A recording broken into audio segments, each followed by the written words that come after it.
Dear students, आज हम study करने जा रहे हैं स्पेक्ट्रा और स्पेक्ट्रम। What is spectrum?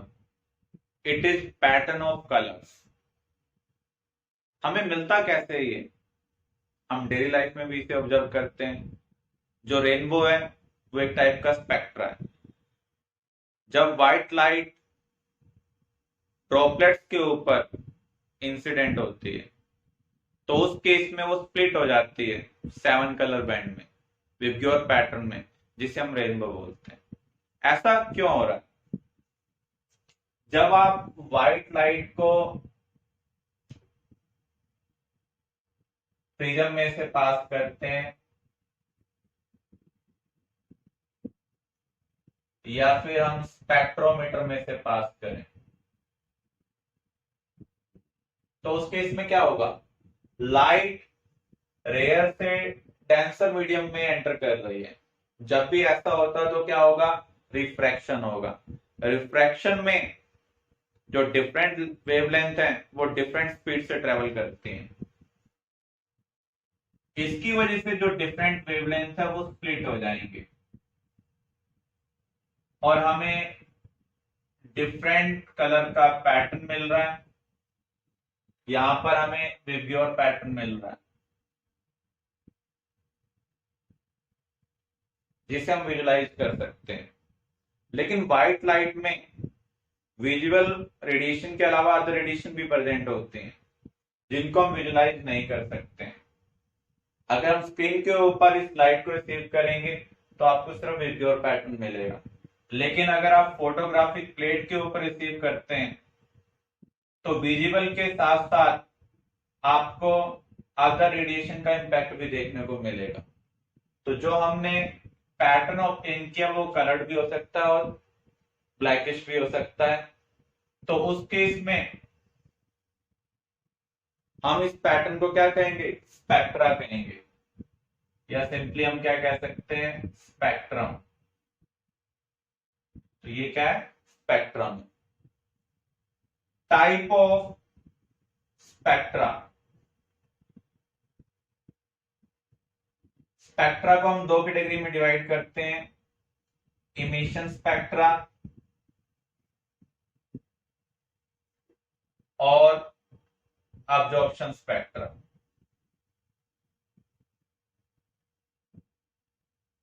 अगर हम किसी सोर्स से जो लाइट इमिट हो रही है, for example from electric bulb, या आप किसी गैस को हीट करते हैं तो वहां पर जो लाइट प्रोड्यूस होगी, जैसे डिस्चार्ज ट्यूब में जब आपने वोल्टेज अप्लाई की थी, हाई वोल्टेज पर लाइट प्रोड्यूस हुई थी। उस लाइट को अगर आप प्रिज्म में से पास करें फिर फोटोग्राफिक प्लेट के ऊपर रिसीव करें, फोटोग्राफिक प्लेट ब्लैकिश होती है, जहां जहां इंपैक्ट होगा वहां पर कुछ ना कुछ वेरिएशन आ जाएगा। तो उस वेरिएशन से हम आइडेंटिफाई कर सकते हैं यहाँ पर वेवलेंथ प्रेजेंट है या नहीं प्रेजेंट है। तो इमिटेड लाइट को अगर हम प्रिज्म में से पास करेंगे फिर फोटोग्राफिक प्लेट के ऊपर रिसीव करेंगे, दैट इज इमिशन स्पेक्ट्रा। अगर हम अब्जॉर्ब लाइट को, देखो, सनलाइट मून के ऊपर जब इंसिडेंट होती है कुछ पार्ट वो ऑब्जॉर्व करता है, रिमेनिंग पार्ट को क्या करेगा? ट्रांसमिट करेगा। तो जो ट्रांसमिटेड लाइट है अगर हम उसको प्रिज्म में से पास करें फिर फोटोग्राफिक प्लेट के ऊपर रिसीव करें तो जो स्पेक्ट्रा मिलेगा उसे हम क्या कहेंगे? Absorption spectra.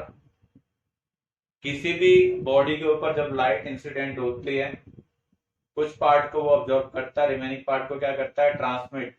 जो ट्रांसमिटेड लाइट है अगर हम उसे प्रिज्म में से पास करें फिर फोटोग्राफिक प्लेट के ऊपर रिसीव करें तो जो आपको कलर बैंड मिलेगा that is absorption spectra. Clear?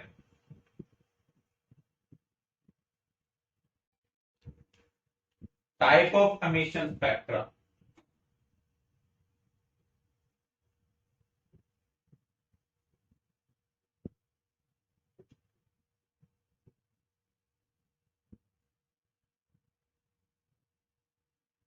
Continuous,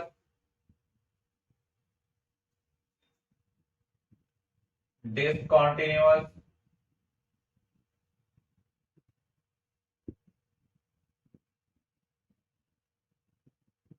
and band spectra.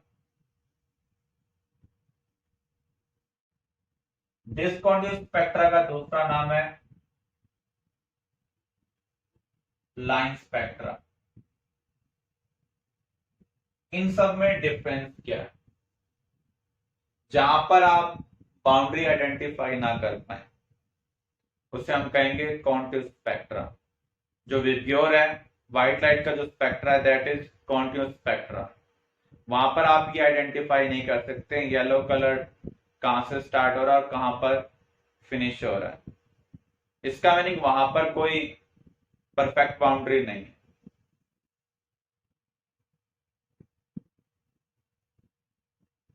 तो जहां पर कोई परफेक्ट बाउंड्री ना हो तो उसे हम क्या कहेंगे? Continuous spectra. तो जो व्हाइट लाइट स्पेक्ट्रा है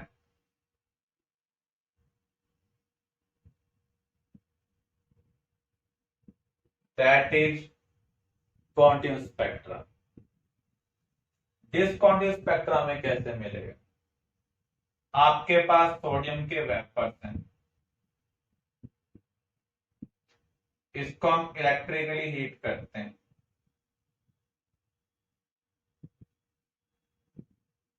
लाइट प्रोड्यूस होगी, या मरकरी के वेपर्स हैं उनको इलेक्ट्रिकली हीट करें तो आपको लाइट मिलेगी। ऐसे लैंप को हम बोलते हैं सोडियम लैंप। अगर हमने मरकरी वेपर का यूज किया हुआ है तो मरकरी लैंप। यहां से जो लाइट प्रोड्यूस हुई है इसको हम प्रिज्म में से पास करेंगे, फिर फोटोग्राफिक प्लेट के ऊपर रिसीव कर दें। सोडियम के केस में हम क्या विजुलाइज करते हैं?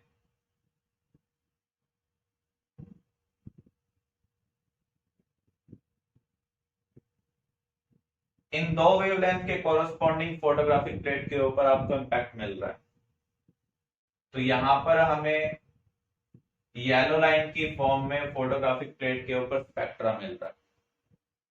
तो यहां पर स्पेक्ट्रा लाइन की फॉर्म में मिल रहा है, इसलिए हम क्या कह सकते हैं इसे? Line spectra. यहां पर इन दोनों लाइंस को सेपरेट हम कर पा रहे हैं क्योंकि बीच में ब्लैकिश पार्ट आपको मिलेगा। तो यहां पर परफेक्ट बाउंड्री है। तो जहां पर कलर के बीच में परफेक्ट बाउंड्री हो, ब्लैकिश पार्ट हो, उसे हम क्या कहेंगे? Discontinuous spectra. और ये आपको लाइन की फॉर्म में मिल रहा है, इसलिए हम क्या कहेंगे इसे? Line spectra. सभी एलिमेंट के वेपर्स का यूज कर हमने one by one spectra obtain किया। हमने क्या आइडेंटिफाई किया? किसी भी एलिमेंट का स्पेक्ट्रा दूसरे एलिमेंट से मैच नहीं कर रहा। तो हम क्या कह सकते हैं? लाइन स्पेक्ट्रा क्या है? Unique for each element, just like fingerprint।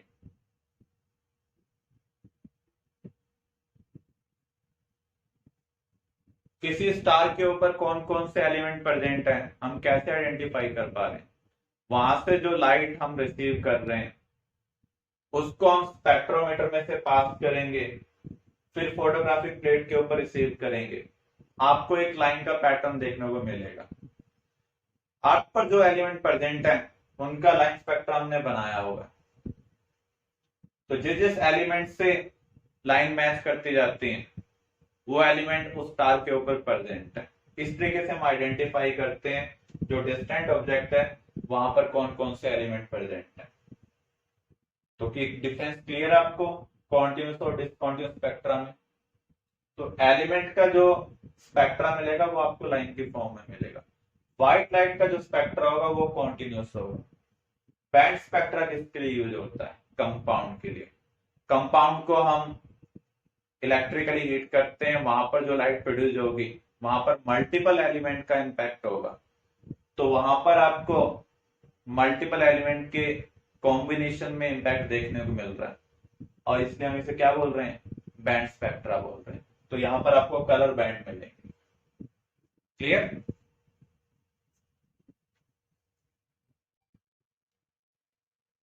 Absorption spectra.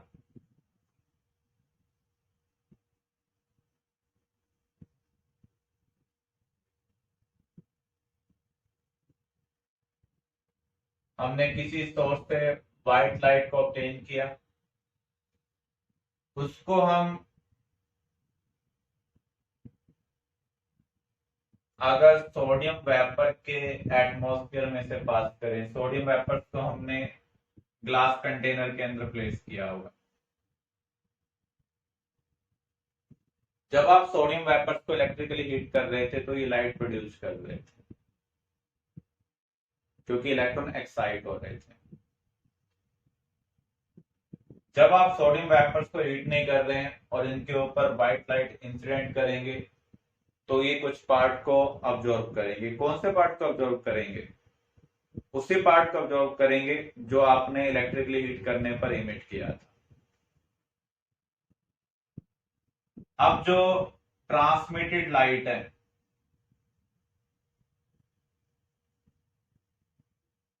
उसको अगर हम प्रिज्म में से पास करें, फोटोग्राफिक प्लेट के ऊपर रिसीव करें, तो आपको वही विबग्योर पैटर्न देखने को मिलेगा।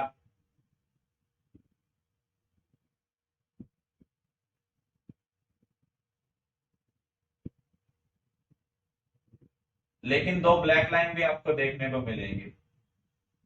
किस पर? 589 नैनोमीटर एंड 589.6 नैनोमीटर। सोडियम ने जिस वेवलेंथ को इमिट किया था इलेक्ट्रिकली हीट करने पर, जब उसके ऊपर आप व्हाइट लाइट इंसिडेंट कर रहे हैं तो ये उसी को अब्जॉर्ब कर रहे हैं। तो इस स्पेक्ट्रा को हम क्या कहेंगे? Absorption spectra. अगर आप सोडियम के इमिशन और अब्जॉर्प्शन स्पेक्ट्रा का कंपैरिजन करें तो ये एक दूसरे के क्या है? अपोजिट है, कॉम्प्लीमेंट्री है। तो आप ये कह सकते हैं emission and absorption spectra for an element unique भी होगा और कॉम्प्लीमेंट्री होगा टू ईच अदर। अगर आप दोनों पैटर्न को मिक्स कर दें तो आपको कंप्लीट विबग्योर देखने को मिलेगा। तो कोल्ड मटेरियल से भी हम आइडेंटिफाई कर सकते हैं वहां पर कौन सा एलिमेंट प्रेजेंट है। उसके लिए हम कौन सा स्पेक्ट्रा ऑब्टेन करते हैं? अब्जॉर्प्शन स्पेक्ट्रा ऑब्टेन करते हैं। हमें जो स्पेक्ट्रा स्टडी करना है वो है हाइड्रोजन स्पेक्ट्रा, और सिंपली हम बोल देते हैं हाइड्रोजन स्पेक्ट्रा। अब हम वो स्टडी करने जा रहे हैं।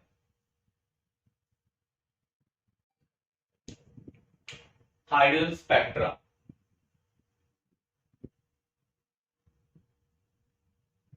अगर हम डिस्चार्ज ट्यूब के अंदर हाइड्रोजन गैस लें, जब हम प्रेशर कम करते हैं तो लाइट प्रोड्यूस होती है। यहां पर जो लाइट प्रोड्यूस हुई है उसको अगर हम प्रिज्म में से पास करें, फिर फोटोग्राफिक प्लेट के ऊपर रिसीव करें,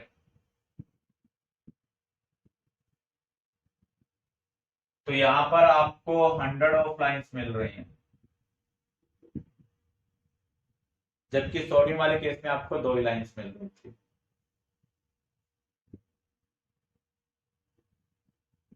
इन लाइंस को हमने सीरीज के अंदर डिवाइड किया है।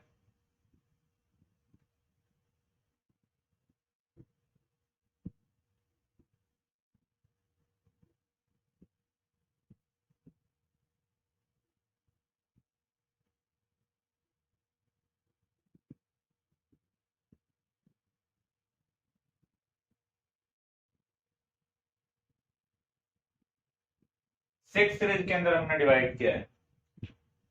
Lyman, Balmer, Paschen, Brackett, Pfund, Humphrey, ये 6 सीरीज हैं जिनमें इन लाइंस को डिवाइड किया गया है। यहाँ पर 100 ऑफ लाइंस क्यों मिल रही हैं? रदरफोर्ड इसको एक्सप्लेन नहीं कर पाया था। सोडियम के केस में 2 लाइंस कैसे मिल रही हैं उनको रदरफोर्ड एक्सप्लेन नहीं कर पाया था। तो रदरफोर्ड मॉडल की दो लिमिटेशन है, एक तो स्टेबिलिटी ऑफ एटम को एक्सप्लेन नहीं कर पाया था, दूसरा किसी भी एलिमेंट के स्पेक्ट्रा को रदरफोर्ड एक्सप्लेन नहीं कर पाया था। तो ये जो सीरीज हमने किसके व्याप पर डिवाइड किए हैं, ये हम स्टडी करेंगे after completion of Bohr model of atom. Clear?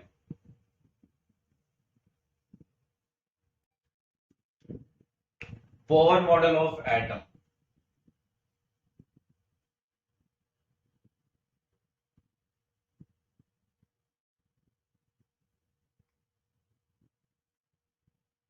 in order to explain stability of atom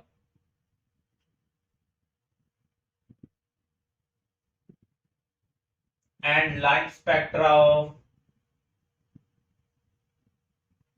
hydrogen,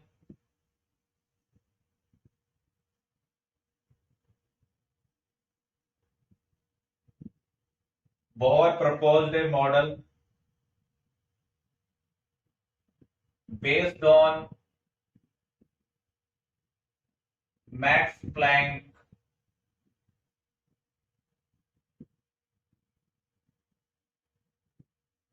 quantum theory. तो ये मॉडल किसके ऊपर बेस्ड है? Max Planck quantum theory. Quantum का मीनिंग क्या होता है? फिक्स्ड। तो यहां पर उसने कुछ चीजें फिक्स कर दी जिसके व्याप पर उसने स्टेबिलिटी ऑफ एटम को एक्सप्लेन किया।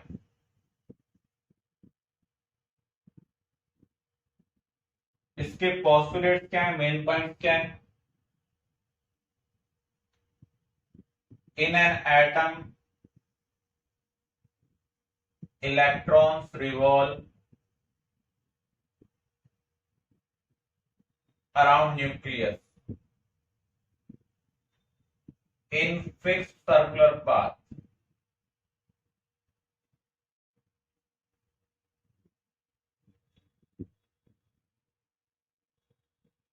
Called orbit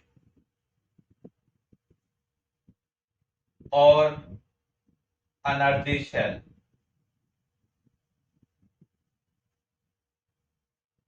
Represented by K, L, M, N और 1, 2, 3, 4 so on. तो इसके अकॉर्डिंग किसी भी एटम में जो इलेक्ट्रॉन्स हैं वो न्यूक्लियस के अराउंड रिवॉल्व करते हैं इन फिक्स सर्कुलर पाथ, जिन्हें हम क्या बोलते हैं? ऑर्बिट बोलते हैं या फिर एनर्जी शेल कहेंगे। और इनको रिप्रेजेंट करने के लिए हम सिंबल यूज करते हैं KLMN, ये फिक्स है 1, 2, 3, 4 एंड सो ऑन। किसी भी एटम में मैक्सिमम कितने ऑर्बिट हो सकते हैं?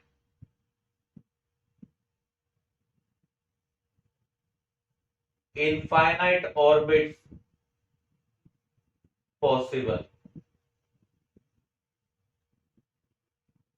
ये रिक्वायरमेंट के ऊपर डिपेंड करेगा। जैसे हमें अपना घर ही बनाना हो, सिंगल फ्लोर भी बना सकते हैं, मल्टीपल फ्लोर भी बना सकते हैं according to requirement, according to place.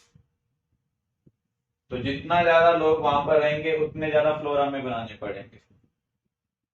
तो यहां पर किसी भी एटम के अंदर इनफाइनाइट ऑर्बिट पॉसिबल हो सकते हैं।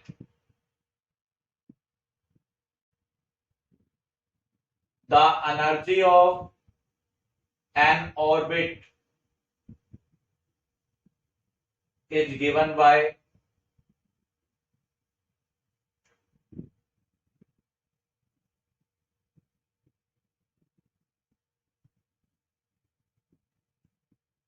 ये जो रिलेशनशिप है किसके लिए वैलिड है? हाइड्रोजन लाइक स्पीसीज के लिए।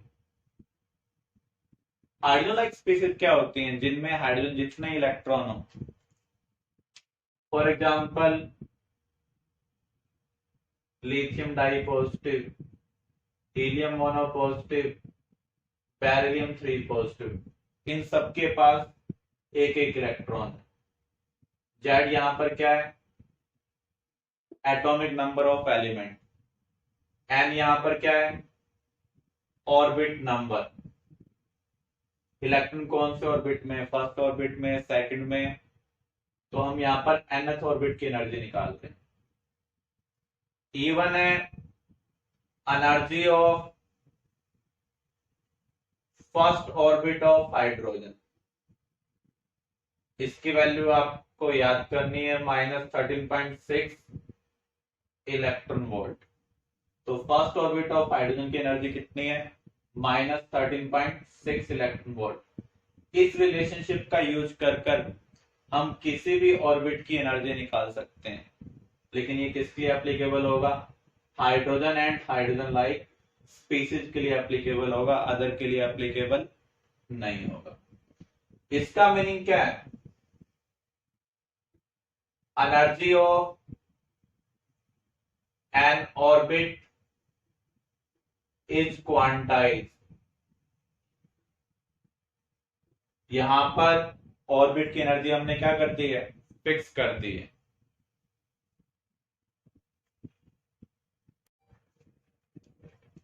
Next point, the angular momentum of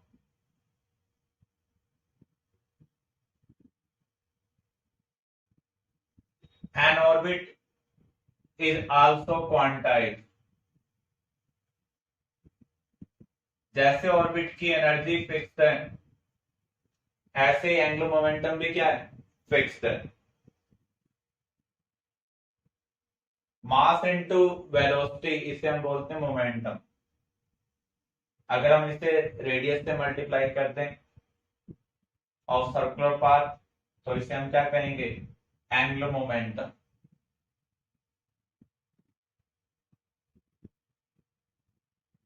किसके इक्वल है, NH/2 पाई।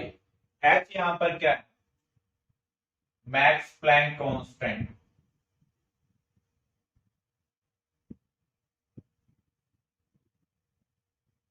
तो जैसे किसी ऑर्बिट की एनर्जी फिक्स्ड है, एंगुलर मोमेंटम भी क्या है, फिक्स्ड है। Only those electron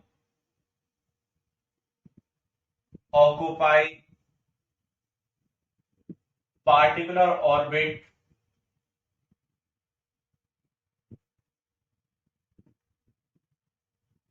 whose energy and angular momentum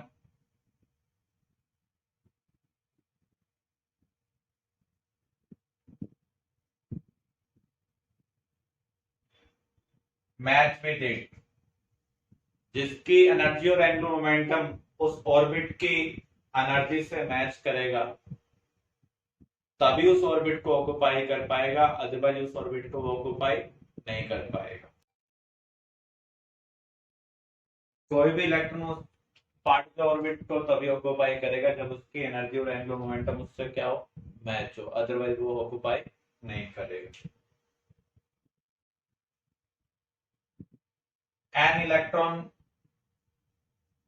can change its orbit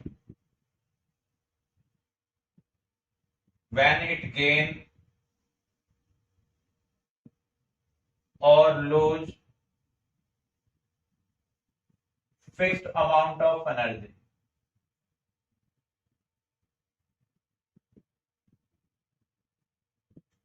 कोई भी इलेक्ट्रॉन अपने ऑर्बिट को तभी चेंज कर पाएगा जब वो कुछ फिक्स्ड अमाउंट ऑफ एनर्जी का गेन या फिर लॉस करे। ऐसा नहीं हो सकता इलेक्ट्रॉन फर्स्ट और सेकंड ऑर्बिट के बीच में रह जाए, या तो वो फर्स्ट ऑर्बिट में होगा या फिर सेकंड में होगा या फिर थर्ड। तो वो एक पार्टिकुलर स्टेट को अचीव कर सकता है, उसको अचीव करने के लिए या तो उसको फिक्स्ड अमाउंट ऑफ एनर्जी का लॉस करना होगा या फिर गेन करना होगा।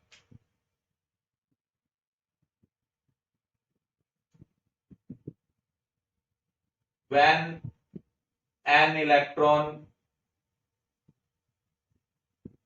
present in lowest energy state electron जब अपनी लोएस्ट एनर्जी स्टेट में होता है तो उस स्टेट को हम क्या बोलते हैं? Ground state. Gain some energy, और ये जो एनर्जी होगी कुछ फिक्स्ड होगी। It achieve higher energy state. जब कोई भी इलेक्ट्रॉन ग्राउंड स्टेट में होगा और उसे किसी भी तरीके से कुछ एक्स्ट्रा एनर्जी मिल जाए, हीट की फॉर्म में मिल जाए, इलेक्ट्रिसिटी की फॉर्म में मिल जाए, तो वो कहां पर चला जाएगा? हायर एनर्जी स्टेट में चला जाएगा। मीन्स इलेक्ट्रॉन फर्स्ट ऑर्बिट से second, third, fourth, fifth, 10th infinite किसी भी ऑर्बिट में जा सकता है, डिपेंड करेगा उसको कितनी एनर्जी मिली। जो हायर एनर्जी स्टेट है उनको हम क्या बोलते हैं? Excited state.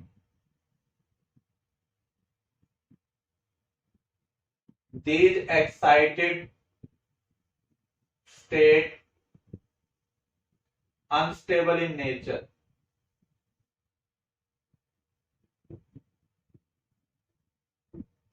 So electron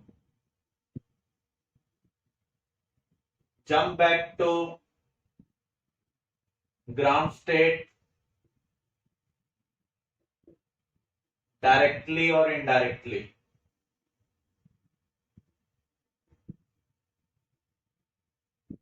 अगर कोई इलेक्ट्रॉन फर्स्ट ऑर्बिट से 10th ऑर्बिट में पहुंच गया, जो उसकी एक्साइटेड स्टेट है, ये टेम्परेरी होती है, स्टेबल नहीं होती है। जैसे हमें ये पता चले हमारे 99% मार्क्स आ गए हैं, हम बहुत खुश हो जाएंगे। क्या परमानेंटली खुश रहेंगे? ये सब टेम्परेरी स्टेट है। या कुछ हैपनिंग हो जाए तो हम सैड हो जाएंगे, क्या परमानेंटली ऐसा होगा? नहीं होगा ऐसा। इसका मीनिंग जो ये स्टेट होती है ये टेम्परेरी होती है। तो जो एक्साइटेड स्टेट है वो टेम्परेरी है, अनस्टेबल इन नेचर है, तो इलेक्ट्रॉन वापस कहां पर आएगा? ग्राउंड स्टेट में आएगा। तो इलेक्ट्रॉन 10th ऑर्बिट से फर्स्ट ऑर्बिट में डायरेक्टली आ सकता है या फिर इनडायरेक्टली आएगा। 10 से 9th में आए, 9 से फर्स्ट में आए, फिर या 9 से 8 में, 8 से फर्स्ट में, किसी भी कॉम्बिनेशन को वो फॉलो कर सकता है, मल्टीपल स्टेप फॉलो कर सकता है। तो इलेक्ट्रॉन वापस ग्राउंड स्टेट की तरफ आएगा डायरेक्टली और indirectly. And in this process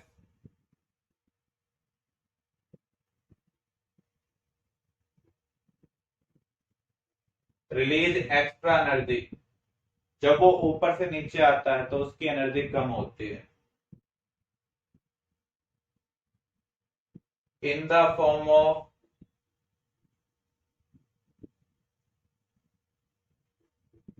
light. जितनी भी एक्स्ट्रा एनर्जी का वो लॉस करेगा, वो किसकी फॉर्म में लॉस करेगा? लाइट की फॉर्म में लॉस करेगा। इस लाइट को हम विजुलाइज कर सकते हैं, और इस लाइट को जब हम प्रिज्म में से पास करते हैं, फिर फोटोग्राफिक प्लेट के ऊपर रिसीव करते हैं, तो हमें मल्टीपल लाइंस देखने को मिलती हैं according to jump on photographic plate. Clear?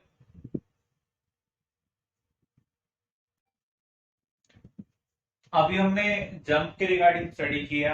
जब भी इलेक्ट्रॉन एक्साइटेड स्टेट से ग्राउंड स्टेट की तरफ आता है तो वो डायरेक्टली भी आ सकता है और इनडायरेक्टली भी आ सकता है। हर जंप के कॉरेस्पॉन्डिंग कुछ ना कुछ एनर्जी का लॉस होता है, और वो लॉस ऑफ एनर्जी हमें किस फॉर्म में दिखती है? रेडिएशन की फॉर्म में दिख रही है, लाइट रेडिएशन की फॉर्म में दिख रही है।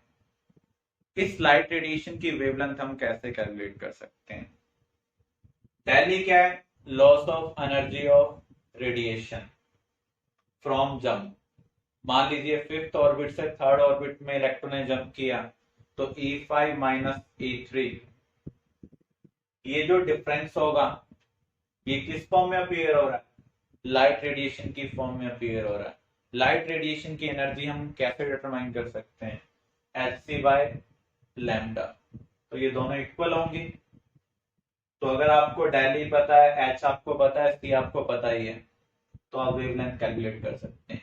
तो ये वेवलेंथ क्या है? इमिटेड रेडिएशन की वेवलेंथ है। अगर जंप अलग अलग होंगे तो एनर्जी डिफरेंस भी अलग होगा। वेवलेंथ भी क्या होगी, अलग होगी। इसलिए डिफरेंट टाइप के जम हमें डिफरेंट टाइप की रेडिएशन प्रोवाइड करते हैं। रेडियस किसी ऑर्बिट का हमें कैलकुलेट करना हो तो हम क्या यूज कर सकते हैं, r n equal to a not into n square by z. A not क्या है, बोर्स रेडियस है, radius of first orbit of hydrogen. इसकी वैल्यू है 0.529 ओंगस्ट्रॉम। और ये जो रिलेशनशिप है ये भी किसके लिए एप्लीकेबल है, सिंगल इलेक्ट्रॉन स्पीसीज के लिए एप्लीकेबल है। जो बोर मॉडल है वो सिंगल इलेक्ट्रॉन स्पीसीज के लिए डिजाइन किया गया था, ना कि मल्टीपल इलेक्ट्रॉन स्पीसीज के लिए डिजाइन किया गया था। तो इसलिए हम यहाँ पर जो जेड ले रहे हैं वो क्या है, atomic number of single electron species. जैसे हाइड्रोजन का एटॉमिक नंबर क्या है 1, हीलियम मोनोपॉजिटिव एक इलेक्ट्रॉन होगा, उसका एटॉमिक नंबर 2 है। Lithium di positive atomic number 3, beryllium 3 positive atomic number 4। Maximum हम 3 इलेक्ट्रॉन निकाल सकते हैं, इसलिए हमने बेरिलियम 3 पॉजिटिव तक कवर किया। इंफिनिटी ऑर्बिट की एनर्जी को हमने जीरो जूम किया है। क्यों जूम किया है, क्योंकि जब कोई इलेक्ट्रॉन इंफिनिटी ऑर्बिट में होगा ना तो वो अट्रैक्शन फेस कर रहा है ना ही रिपल्शन फेस कर रहा है। जब कोई भी पार्टिकल स्पेस में ना तो अट्रैक्शन फेस कर रहा हो ना ही रिपल्शन फेस कर रहा हो तो उसकी एनर्जी जीरो जूम की जाती है। अब देखिए, अगर कोई इलेक्ट्रॉन इंफिनिटी ऑर्बिट से अंदर की तरफ आएगा तो न्यूक्लियस उसे अट्रैक्ट करेगा, क्योंकि अनलाइक चार्ज क्या करते हैं, अट्रैक्ट करते हैं। और अट्रैक्शन एनर्जी क्या होती है, रिलीज होती है। अगर हमने 0 पॉइंट से एनर्जी का लॉस किया तो वैल्यू क्या हो जाएगी, नेगेटिव हो जाएगी। इसलिए हम जब कैलकुलेशन करेंगे एनर्जी की तो आपको वैल्यू नेगेटिव मिलेगी। फर्स्ट ऑर्बिट की एनर्जी हमने क्या लिखी थी, -13.6 इलेक्ट्रॉन वोल्ट। तो ये असम्पशन की वजह से आ रहा है। क्लियर।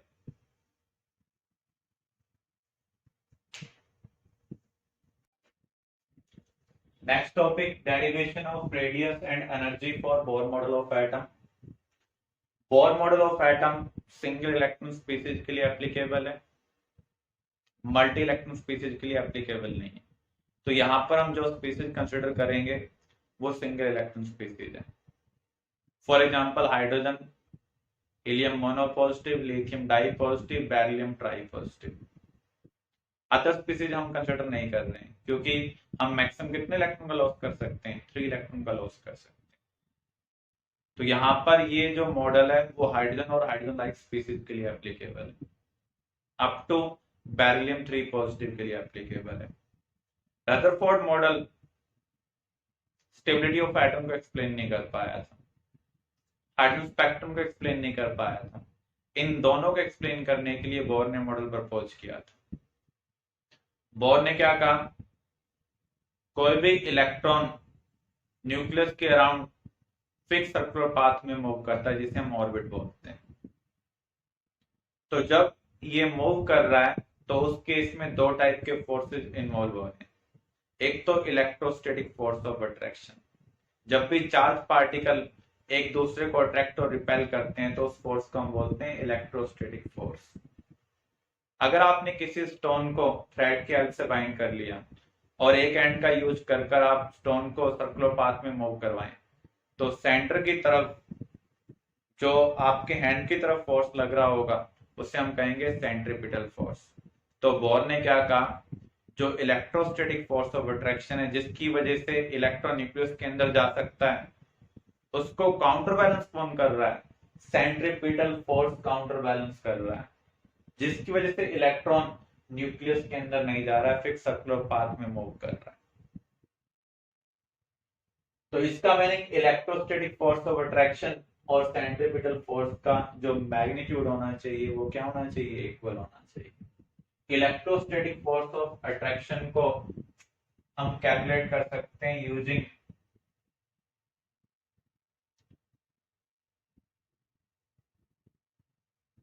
Coulombic law. इसके लिए रिलेशनशिप क्या है, 1/4πε0 Q1 Q2 upon r square. Q1 और Q2 यहां पर क्या है, चार्ज ऑन पार्टिकल। Q1 हम ये कह सकते हैं चार्ज ऑन न्यूक्लियस है, Q2 यहां पर क्या है, चार्ज ऑन इलेक्ट्रॉन। R यहां पर क्या है, डिस्टेंस बिटवीन चार्ज पार्टिकल, और इसके पॉइंट ऑफ व्यू से हम कहेंगे रेडियस ऑफ ऑर्बिट। तो कूलम्बिक लॉ के अकॉर्डिंग फोर्स हम कैसे कैलकुलेट कर सकते हैं, 1/4πε0 Q1 Q2 upon r square. Q1 क्या होगा, इसका डोमेन नंबर अगर जेड है तो यहाँ पर जेड प्रोटॉन होंगे, एक प्रोटॉन के पास चार्ज इलेक्ट्रॉन के इक्वल होता है, तो इसलिए हमने यहाँ पर जेड ही लिख दिया। इलेक्ट्रॉन का चार्ज क्या है, E upon r square. Centripetal force का फार्मूला क्या है, mv स्क्वायर बाय आर। एक आर से एक आर क्या हो गया, कैंसिल। अब हमने क्या किया, बहुत सारे m से मल्टीप्लाई कर दिया, तो आपको ये रिलेशनशिप मिल रही है, इसे हम इक्वेशन बन के। बोर्स में हमने एक चीज ज्यूम की थी, किसी भी ऑर्बिट का जो एंगुलर मोमेंटम है वो क्वांटाइज्ड है। किस रिलेशनशिप से आपको मिल सकता है, mvr equal to nh/2 rearrange करेंगे तो आपको मिल रहा है mv equal to nh/2πr, both side square कर रहे हैं, तो इसे हम इक्वेशन 2 यूज कर रहे हैं। अगर आप ध्यान से इक्वेशन 1 और 2 को देखें, यहाँ भी m स्क्वायर v स्क्वायर के इक्वल है और ये भी किसके इक्वल है, m स्क्वायर v स्क्वायर के। इन दोनों को हम क्या कर सकते हैं, इक्वेट कर सकते हैं। तो फ्रॉम 1 and 2 हमने इन दोनों को इक्वेट किया, जो कॉमन टर्म है हमने उनको कैंसिल किया, फिर रीअरेंज किया तो आपको ये मिल रहा है r equal to epsilon not h square upon m square pi into n square by z। ये सब कांस्टेंट है, mass of electron, charge on electron, pi, permittivity of medium, Planck's constant. तो इसको सॉल्व करेंगे तो आपको कांस्टेंट ही मिलेगा, जिसे हम कह रहे हैं radius of first orbit, Bohr's radius, और इसकी वैल्यू आपको क्या मिल रही है, 0.529 ओमस्ट्रॉन्ग, या फिर हम लिख सकते हैं 52.9 पिकोमीटर। तो जो रेडियस है nth ऑर्बिट का, वो ऑर्बिट नंबर के स्क्वायर के डायरेक्टली प्रोपोर्शनल है, लेकिन एटॉमिक नंबर के क्या है, inversely proportional. Clear.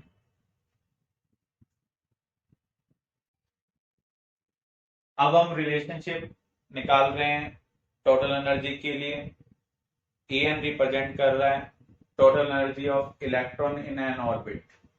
Total energy दो टाइप की एनर्जी का सम है, potential energy and kinetic energy. Potential energy हम कैसे कैलकुलेट कर सकते हैं, जो इलेक्ट्रिकल फोर्स ऑफ अट्रैक्शन यहाँ पर प्रेजेंट है उसको चार्ज डिस्प्लेसमेंट से अगर हम मल्टीप्लाई कर दें तो आपको पोटेंशियल एनर्जी मिल जाएगी। इलेक्ट्रिकल फोर्स का फार्मूला क्या था, 1/4πε0 Q1 Q2 upon r square. Into r करेंगे तो एक आर से एक आर क्या हो जाएगा, कैंसिल। एक के पास जेड चार्ज है, दूसरे के पास नेगेटिव चार्ज है, इसलिए ओवरऑल रिलेशनशिप क्या मिल रही है, -1/4πε0 जेड स्क्वायर बाय आर, क्योंकि एक चार्ज पॉजिटिव एक चार्ज क्या है, नेगेटिव। तो यहाँ पर हमने पोटेंशियल एनर्जी को कैलकुलेट कर लिया। काइनेटिक एनर्जी क्या होती है, हाफ ऑफ mv स्क्वायर। अभी आपने रेडियस वाले केस में पढ़ा था, जो इलेक्ट्रोस्टैटिक फोर्स ऑफ अट्रैक्शन है वो सेंट्रीपिटल फोर्स के इक्वल है, मैग्नीट्यूड की टर्म में इक्वल है, तो हम दोनों को इक्वेट कर रहे हैं। एक आर से एक आर क्या हो जाएगा, कैंसिल हो जाएगा। तो mv स्क्वायर आपको यहाँ पर क्या मिल रहा है, 1/4πε0 जेड स्क्वायर बाय आर। मुझे इसका हाफ चाहिए तो इसलिए मैंने इसका हाफ लिख दिया। अगर आप इन दोनों का कंपैरिजन करें, एक वैल्यू नेगेटिव है, दूसरी वैल्यू क्या है, पॉजिटिव, ये पार्ट और ये पार्ट क्या है, सेम। यहाँ पर ये वैल्यू बिगर है और ये वैल्यू क्या है, स्मॉलर। अगर आप इन दोनों को ऐड करते हैं तो इन दोनों का जो सम होगा वो क्या होगा, नेगेटिव होगा। तो nth ऑर्बिट की एनर्जी क्या होगी, नेगेटिव ही होगी। सिर्फ इनफाइनाइट ऑर्बिट को आप छोड़ दें जिसकी एनर्जी क्या होती है, 0 होती है। यहाँ पर r इंफिनिटी को रिप्रेजेंट करेगा। अगर आप किसी चीज को इंफिनिटी से डिवाइड करते हैं तो हम कह सकते हैं उसकी वैल्यू क्या हो रही है, 0। मैथमेटिकली ऐसा नहीं होता। तो अगर रेडियस इनफाइनाइट है किसी ऑर्बिट का तो प्रैक्टिकली एनर्जी क्या हो जाएगी, 0। मैथमेटिकली अगर आप किसी चीज को इंफिनिटी से डिवाइड करें तो उसकी वैल्यू 0 नहीं होती है। मैं इस वैल्यू को यहां पर अगर x से जूम करूं तो ये वैल्यू क्या होगी, -2x, क्योंकि आप देखें इसके कंपेरिजन में ये वैल्यू डबल है, इसका साइन पॉजिटिव और इसका साइन क्या है, नेगेटिव। अब आप इन दोनों का सम कर दें तो वैल्यू आपको जो मिल रही है उसे हम क्या कहेंगे, -x कहेंगे। अगर आप इसको रिलेट करें तो आप क्या देख रहे हैं, जो पोटेंशियल एनर्जी है वो टोटल एनर्जी के कंपैरिजन में क्या है, डबल है, और साइन भी क्या है, सेम। इसलिए मैंने लिखा है potential energy double of total energy. लेकिन अगर आप काइनेटिक एनर्जी और टोटल एनर्जी का कंपैरिजन करें, काइनेटिक एनर्जी x है, टोटल एनर्जी क्या है, -x, तो इसलिए हम लिख रहे हैं kinetic energy equal to minus of total energy. अगर आप पोटेंशियल एनर्जी और काइनेटिक एनर्जी का कंपैरिजन करें, पोटेंशियल एनर्जी की वैल्यू काइनेटिक एनर्जी के कंपैरिजन में क्या है, डबल है, तो इसलिए हमने डबल लिखा है। साइन भी अपोजिट है, इसलिए मैंने यहाँ पर साइन नेगेटिव लिखा। क्लियर? तो अगर आपको टोटल एनर्जी की वैल्यू पता हो तो आप पोटेंशियल एनर्जी निकाल सकते हैं, काइनेटिक एनर्जी निकाल सकते हैं यूजिंग दिस रिलेशनशिप। तो ये रिलेशनशिप हमें याद रखनी है, कॉम्पिटिटिव एग्जाम में इसके ऊपर न्यूमेरिकल आ सकते हैं। अब हमें जनरल रिलेशनशिप ऑब्टेन करनी है एनर्जी के लिए। जो रेडियस की वैल्यू हमने मैथमेटिकल एक्सप्रेशन प्रीवियस केस में ऑब्टेन की थी उसको यहाँ पर पुट करेंगे। पुट करने के बाद आप रीअरेंज करेंगे, आप देखेंगे एक पार्ट तो कांस्टेंट आ रहा है, उसके बाद क्या बच रहा है, z square by n square. इसका मीनिंग जो टोटल एनर्जी है वो जेड स्क्वायर के तो डायरेक्टली प्रोपोर्शनल है, एन स्क्वायर के क्या है, इनवर्सली प्रोपोर्शनल। क्लियर? तो हमें ये जनरल रिलेशनशिप याद रखनी है। डेरिवेशन सिर्फ हम अंडरस्टैंडिंग पॉइंट ऑफ व्यू से स्टडी कर रहे हैं, और ये दो रिलेशनशिप आपको ध्यान रखना। क्लियर?